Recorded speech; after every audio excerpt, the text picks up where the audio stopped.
how you handle the controller to the animations taking place on the screen in a game can make an absolutely massive difference for game feel.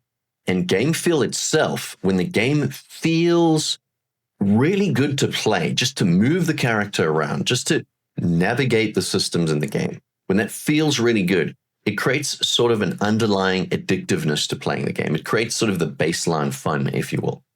In this video, we're going to take a look at Assassin's Creed Black Flag and how the lack of easing in the animations actually drastically affects the game feel of this title, especially in a game where you're trying to effectively play a very acrobatic character and the game feel is kind of the core of the experience. Let's take a look. So here we have Assassin's Creed Black Flag, an absolutely gorgeous engine here. Gorgeous looking game. No one can deny that this thing is next level when it comes to visual fidelity. It's fantastic. Ubisoft did a great job. But it's always the little things that I find the corporates struggle to do well, because they have most likely more of a rigid development system than, say, a smaller studio.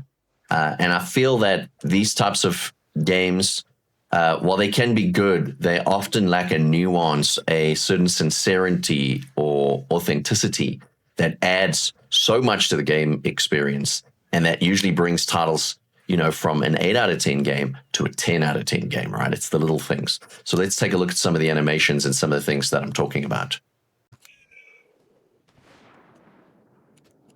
So as I'm running along on the beach here, one of the things I notice is as animations change in this game, there is too long of a delay from input to change, right? And there is also a bit of a stiltedness, right? I think sometimes when the game tries to be too realistic in its presentation of animations, that it makes things stilted. So imagine for a second, right? If this is a dude, we're just filming a dude running on the beach, he's dressed in a pirate outfit, okay? Look at the run. Looks like a pretty ordinary run, right? Pretty normal run. Good mocap. Decent, realistic capturing of run and walk, right? You'd agree? That's the problem, right? That's the problem. So when it comes to video games, right?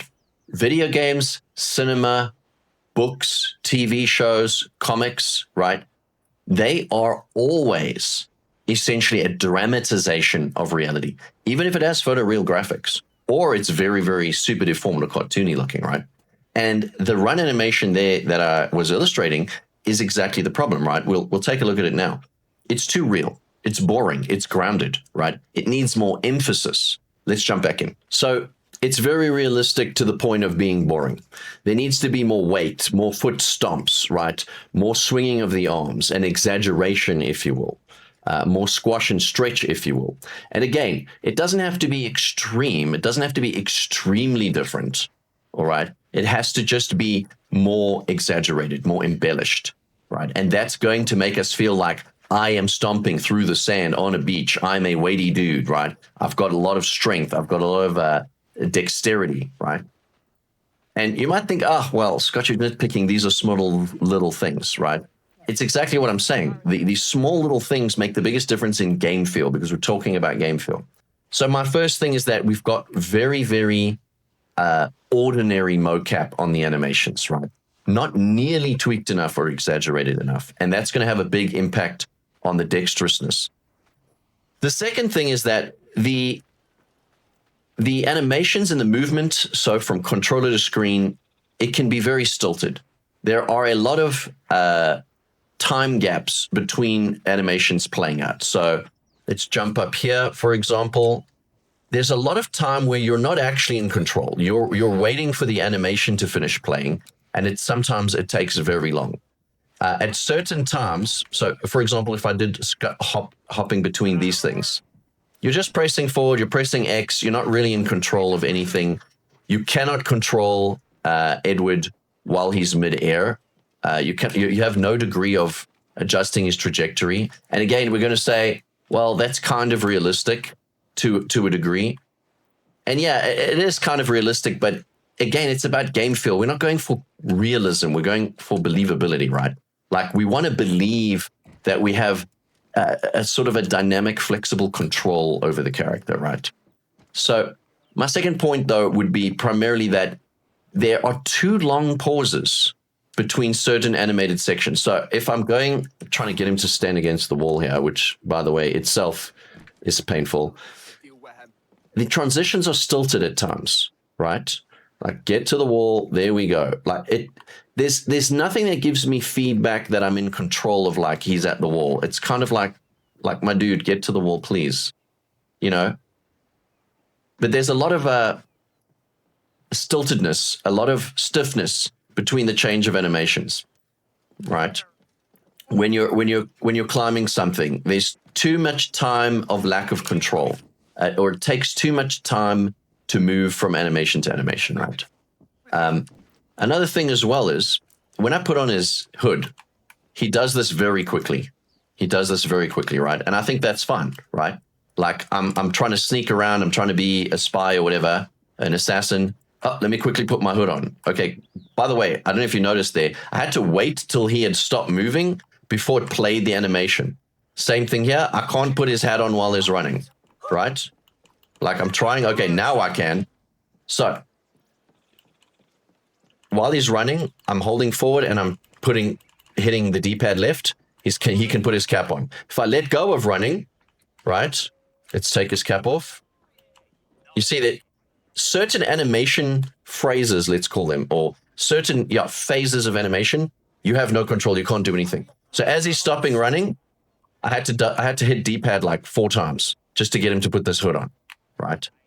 If he's doing an animation, for example, the skid animation, so I'm changing directions, right? Skid, skid, skid. While that plays out, good luck getting anything done, right? Nope, did you see it? It locked out there as I pressed the D-pad. Next time, when I do a video like this, I will put a D-pad overlay over the screen. You can see what my inputs are. Okay, so hear me out here, right? My point is that there's not a lot of, let's say, fade in, fade out between animations in the game, right? There's not a lot of easing in and easing out. And even though the animation eases in and eases out, it doesn't ease in and ease out fast enough in response to the player's controlling of the character, if that makes sense, right? So my point of this video is not to criticize or beat up on this game. My point is to talk about how having tightly controlled, weighty feeling controller to animation actions and having an exaggerated sense of the movement of the character, that you are in control of the character, like truly in control, a dynamic feeling of control, how much that adds to game feel, addictiveness, and the perceived quality and experience of playing the game and playing the character, right? So that's kind of the angle that I'm coming from in this title. I think this is a fantastic game. It's a great game to play, but it's definitely at most an 8, 7.9 out of 10 game, which could have been hugely improved by simply managing the controller to animations, the animation timing, the animation feel and the exaggeration of the animations a lot more. And perhaps some people will say, well, that's ridiculous. I mean, animation's not that important to games or whatever. Well, you're free to disagree. But I feel that in games like this, especially where they're super character controlled, your character's super dexterous, acrobatic, you want to feel almost a Spider-Man-like sense of control over the character and of movement and of animation. And I do hope that in future Assassin's Creed titles, Ubisoft will go further to having the weightiness of the game be more prevalent, the weightiness of controlling the character, the timing of the animations, the ease in, the ease out of the animations, the lack of repetition of certain animations. If Edward hops in a row, if he just hops straight forwards and you just keep pressing jump, he does the exact same jump animation, over and over and over. The hop animations just reproduce. Why doesn't he go one leg, other leg, one leg, other leg, one leg, other leg, one leg, other leg? Anyway, this is one of those random things I'm passionate about. I feel the game could be like so immensely, have a better degree of game feel, right? If they just sorted the animations out. They just did the ease in and the ease out better. Now, one thing I will say as a criticism at the very end of this video, if there were enough people that mentioned this for a game like Crimson Desert, I'm telling you, those devs are so on point, they would change it. They would make it better. I mean, they have made such huge changes to their animations already, right, from launch to now. But of course, Ubisoft, we can probably expect there'll be no change. If there is, I'll be pleasantly surprised. But in ending, a game like Assassin's Creed, or a game series like Assassin's Creed, where the dexterousness and the acrobatics and the control of the character are so pivotal to the fantasy of being an assassin of some degree, right? You've got to get the animations right, the weightiness, the feel, and you have to exaggerate them. Last thing I'll say, there's a saying in the sort of the theater world, which is called play it to the back of the room, right? So over-exaggerate your performance on stage so that people, even in the cheap seats right at the back, can understand what's going on. You have to do that. You have to play it to the back of the room with the animations of this game and with the animations in your games, right? It doesn't have to be so extreme that it looks goofy, but you can make the experience and the game feel more holistic. Anyway, that's all for this video. Thanks for watching. If you have any counter opinions, counter thoughts, put it in the comments. Let's chat about it. And I will catch you guys in the next one. Cheers.